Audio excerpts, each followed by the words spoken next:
کیسی اللہ نے حکمت دی.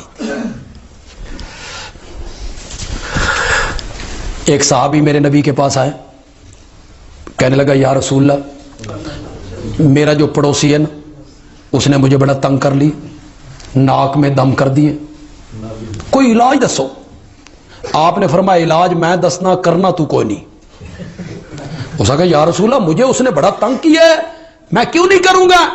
آپ نے فرمایا جا گھر کا سارا سامان باہر نکال کے گلی پہ رکھ دے, چولہا بھی, توا بھی, پرات بھی, چوکڑیاں بھی, آٹا بھی, روٹیاں پکاؤ, بچیاں نو کھواؤ گلی دے اوتے. اس نے کہا یہ علاج ہے. آپ نے کہا ہاں علاج ہے. اس نے ہر چیز باہر رکھی. ایک بندہ گزرا, اس نے کہا باہر بیٹھے ہو خیر ہوئے. اس نے کہا یار ہے پڑوسی ہے نا, اس نے ناک میں دم کر دیا تھا. آقا نے کہا بھئی یہ کرو, ہم تو بیٹھ. اب وہ بندہ اس پڑوسی کے پاس, شرم کر, تیری وجہ تو وہ باہر بیٹھا. دوسرا بندہ, تیسرا, چوتھا, گلی تھی, گلی سے تو لوگ گزرتے ہیں, پانچواں, چھٹا, ساتواں. آخر میں پڑوسی آیا, اس ہاتھ بنے سے کہا خدا دا نام اندر ٹر, اندر ٹر.